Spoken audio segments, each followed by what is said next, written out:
Hey everyone, it is currently 11:06 on Saturday, February 17th, and I have decided to do a 24-hour readathon.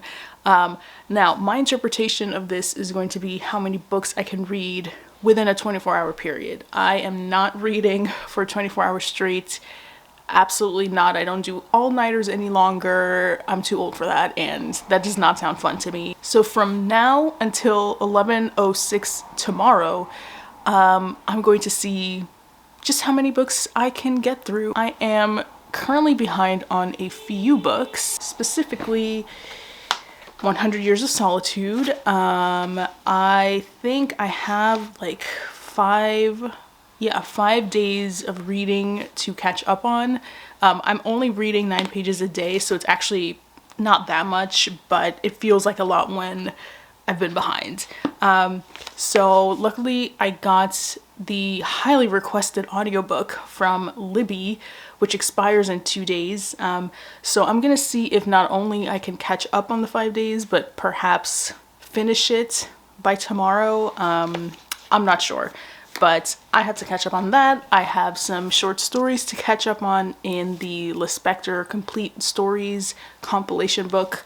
Like I've mentioned several times already, this is majestic, this is a masterpiece. But, you know, with her stories, I never feel like I could just sit down and read them for an extended period of time because they're so thought-provoking and challenging sometimes. So I'm not gonna sit and read 5 days worth of short stories in one go, but I'm gonna see if this could be like a little respite from some of the other books that I plan on reading. So catching up on this one. And then I have today's reading of the Makioka sisters. I'm not behind, I caught up, and you guys, I love this. I love this so much. I might start with this, or perhaps something else, but so far this is so good. So this is definitely going to be read within the next 24 hours.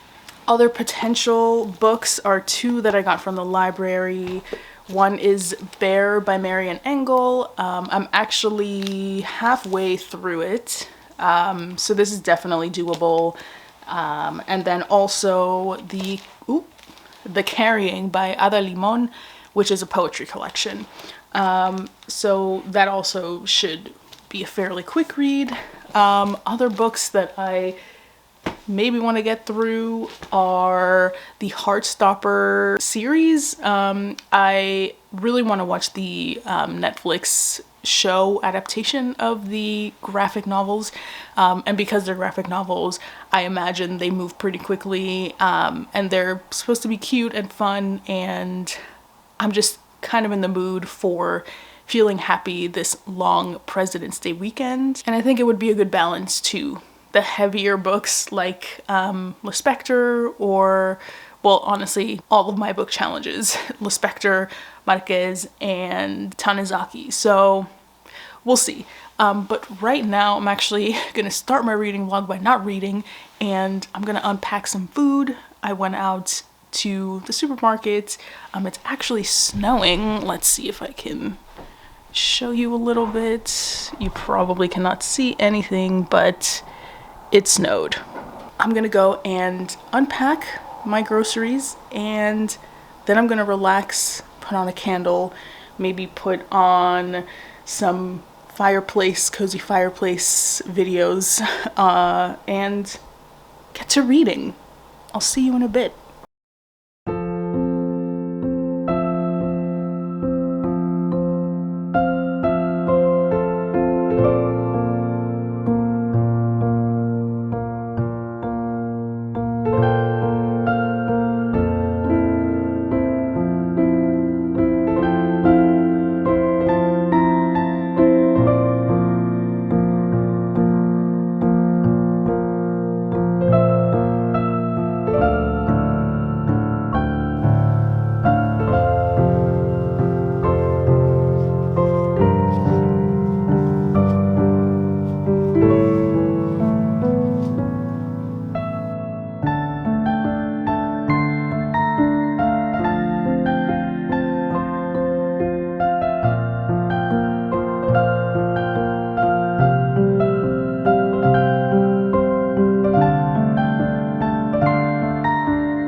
now 4:03, and it's been kind of a lethargic readathon. I did read my daily goal for the Makioka sisters, and then I ate some lunch, and then I took a nap, a longer than expected nap, and to liven myself up a little bit, I bought myself a coffee, and I have some plantain chips in here. I have decided to begin the Heartstopper series. If you can see, this is what the box set looks like. And let me see, which one is this? Is the first one. This is the first volume. Honestly, all I know is that everyone loves this. It's very cute, it's very sweet, and I think it's exactly what I need now. And again, I just want to get a little bit energized. I need some caffeine, I need some fun, because I want this readathon to be worthwhile. So I am going to sit back and start this, and I will catch up with you in a little bit. Hopefully I finish this one fairly quickly.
It's about an hour later, and I've actually finished volume 1.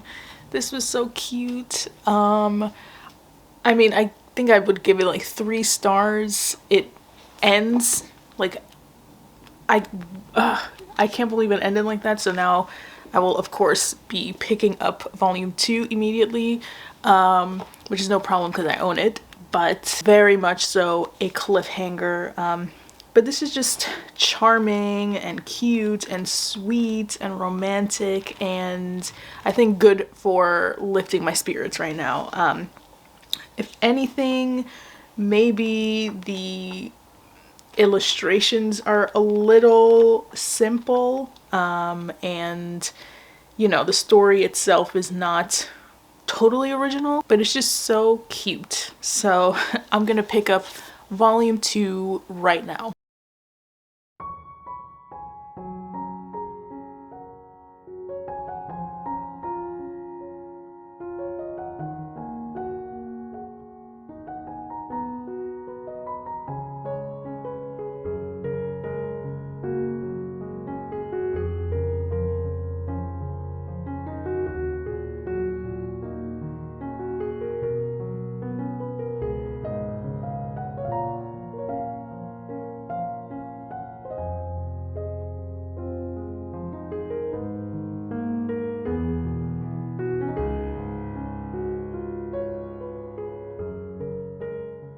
Hello, it is 7:44 exactly, and I cannot believe it, but I have read 3 of the Heartstopper books. So I had already checked in when I had finished this, volume 1, then I quickly read volume 2, and I just finished volume 3.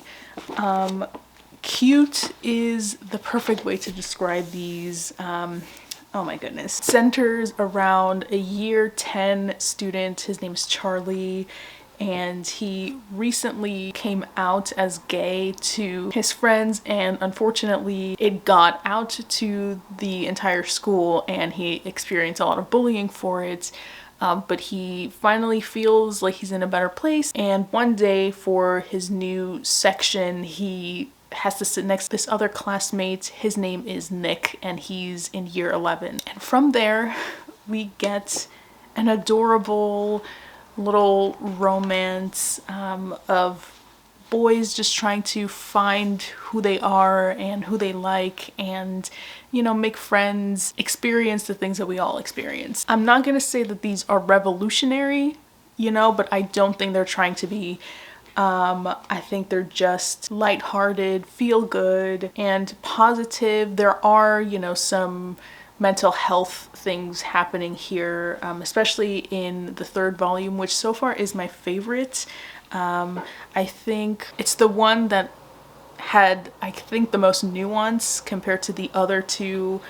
It was saying some interesting things about how heteronormative the assumption is that, like on school field trips, when they divide things based on gender, so the boys, all have to be together and the girls all have to be together, and there can't be any co-ed habitation.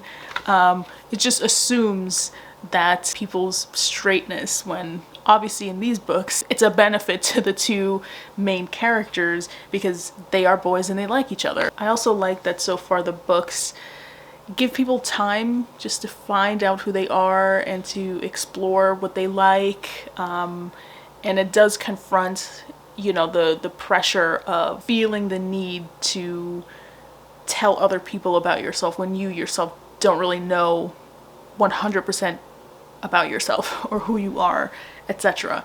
And that it especially is something that queer people have to go through and not straight people. I'm enjoying it. I'm enjoying it so far, and I'm gonna take a dinner break and I'm actually going to start the series Heartstopper on Netflix. I looked it up and it turns out that the first season of the show covers volumes 1 and 2 roughly, and then the new season that came out, I guess last year, covers volume 3. So I'm caught up and won't be spoiled by watching the series. So I'm gonna make some dinner.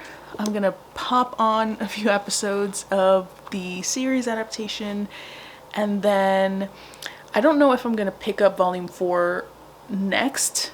I kind of want to just pick something random and I'll go through my shelves with you after I eat. But I definitely plan on getting to volume 4 later tonight. So yes, so far so good. I mean, 3 completed books, and I read some more of the Tanizaki novel. So I'm loving this readathon. I'll catch up later.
I just wanted to do a final catch up because it is already past 11 a.m. on Sunday.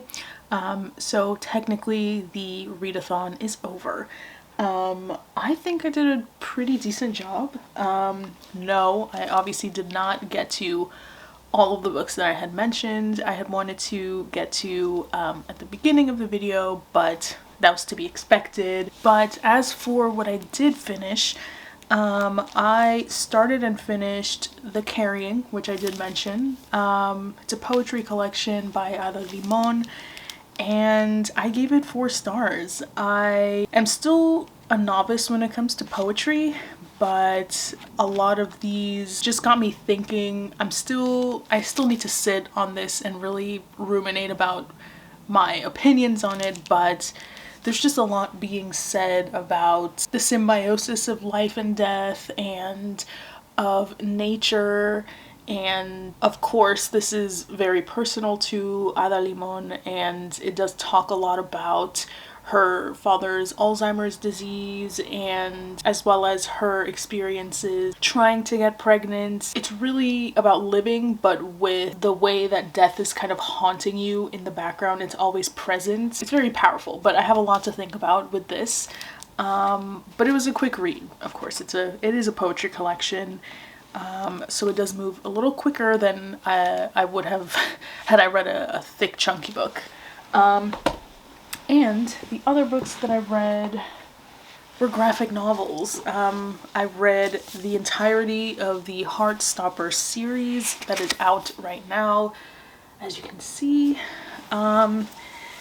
adorable is pretty much all I can say. I am clearly not the target demographic for these books. I think if I were much younger, like in high school maybe, or even younger than that. Actually, no, I lied, not younger than that. There are some themes in here that may not be appropriate for younger kids, but definitely when I was younger, these would have been faves, you know, but for my age right now, they are a little simplistic for me, but there's no denying that these are page turners. They're so cute. I think my favorites were volume 5. Actually, I gave 3.5 stars, and I think it was volume 3 that I also gave 3.5 stars to.